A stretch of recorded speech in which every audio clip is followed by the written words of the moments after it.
సమరం science world channel ప్రేక్షకులకు స్వాగతం. ఈరోజు మనం వెనుజువెలాలో అసాధారణ జంట భూకంపాల గురించి తెలుసుకుందాం. జీవకోటి తలదాచుకోవడానికి ఆశ్రయమిస్తున్న భూమి ఉన్నట్లుండి ఊగిపోతూ అపార ప్రాణ ఆస్తి నష్టాన్ని కలిగిస్తోంది.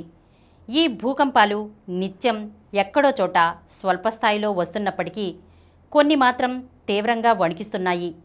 పులిమీద పుట్రలా దాదాపు ఏకకాలంలో వచ్చిన జంట భూకంపాలతో వెనుజువెలా కంపించిపోయింది. అవి తక్కువ లోతులోనే రావడం పెను విధ్వంసాన్ని మిగిల్చింది. వెనుజువెలాకు ఎందుకీ ముప్పో తెలుసుకుందాం.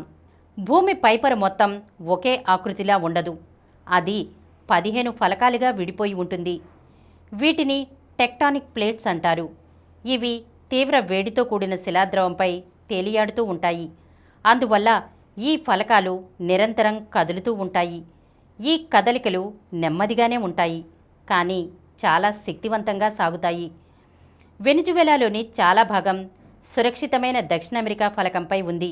ఉత్తర తీర ప్రాంతం, కరీబియన్ దీవులు మాత్రం అత్యంత క్రియాశీలంగా ఉండే ఫలకాల సరిహద్దుపై ఉన్నాయి. అక్కడ కరీబియన్, దక్షిణ అమెరికా ఫలకాలు కలుసుకుంటాయి. ఈ రెండింటి మధ్య రాపిడి జరుగుతుంటుంది. దీనికి తోడు ఈ ప్రాంతంలో అనేక పగుళ్ల వ్యవస్థలు ఉన్నాయి. అవి విడిగా కాకుండా పరస్పరం అనుసంధానమై ఉన్నాయి. దక్షిణ అమెరికా ఫలకంతో పోలిస్తే కరీబియన్ ఫలకం ఏటా 2 సెంటీమీటర్ల మేర తూర్పు వైపునకు జరుగుతోంది. దీనివల్ల అక్కడి పగుళ్లలో ఒత్తిడి పేరుకుపోతోంది. ఇలా నిల్వ ఉన్న ఒత్తిడి అకస్మాత్తుగా విడుదలైనప్పుడు శక్తివంతమైన భూకంపం ఏర్పడుతోంది. వెనుజువెలాలోని 80% జనాభా ఈ ఫలకాల క్రియాశీలత ఎక్కువగా ఉన్న ప్రదేశంలోనే నివసిస్తోంది. భూకంప ద్వయం కొన్ని సెకన్లు లేదా నిమిషాల వ్యవధిలో దాదాపుగా ఒకే తీవ్రతతో ఒకే పగులు లేదా పరస్పరం సంధానమైన 2 పగుళ్లను ఛిద్రం చేస్తూ 2 భారీ ప్రకంపనలు వస్తే వాటిని భూకంప ద్వయం అంటారు. సాధారణంగా ఒక భూకంపం ఏర్పడినప్పుడు తొలుత ప్రధాన ప్రకంపన ఉత్పన్నమవుతుంది. ఆ తర్వాత చిన్నపాటి ప్రకంపనలు తలెత్తుతుంటాయి. భూకంప ద్వయంలో మాత్రం 2 ప్రధాన ప్రకంపనలు దాదాపుగా సమాన స్థాయిలోనే ఉంటాయి. వెనుజువెలాలో తాజాగా నిమిషం వ్యవధిలోపే 7.2, 7.5 తీవ్రతతో 2 భూకంపాలు వచ్చాయి.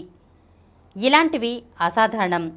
ఎందుకంటే ఒక పగులు ఛిద్రమైతే భూఫలకాల్లో పేరుకుపోయిన ఒత్తిడి చాలా వరకు బయటకు వచ్చేస్తుంది. మరో శక్తివంతమైన ప్రకంపనకు ఆస్కారం ఉండదు. ఒక ఫాల్ట్ జోన్ వద్ద భూకంపం వచ్చిన సమీపంలోని పగులు వ్యవస్థ వద్ద కూడా ఒత్తిడి పేరుకుపోయిన పరిస్థితి ఉంటే జోడు ప్రకంపనలు తలెత్తుతుంటాయి. వెనుజువెలాలో ప్రకంపనలు ఇంత విధ్వంసకరంగా ఉండటానికి ప్రధాన కారణం అవి భూ ఉపరితలం నుంచి తక్కువ లోతులో ఏర్పడటమే. నేల నుంచి కేవలం 15 నుండి 20 కిలోమీటర్ల లోతులోనే అవి ఉత్పన్నమయ్యాయి.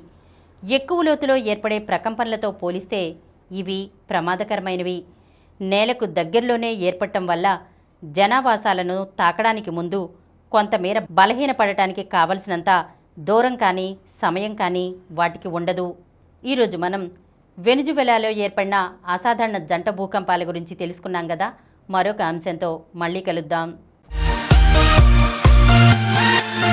ఈ కార్యక్రమం మీకు ఎంతో నచ్చింది కదా. ఇటువంటి మరిన్ని వీడియోల కోసం అనతి కాలంలోనే 21 కోట్ల వ్యూస్ సాధించిన సమరం ఛానల్ సమర్పించు సమరం సైన్స్ వరల్డ్ ఛానల్కు సబ్స్క్రైబ్ చేయండి, లైక్ చేయండి, మీ ఫ్రెండ్స్కి షేర్ చేయండి.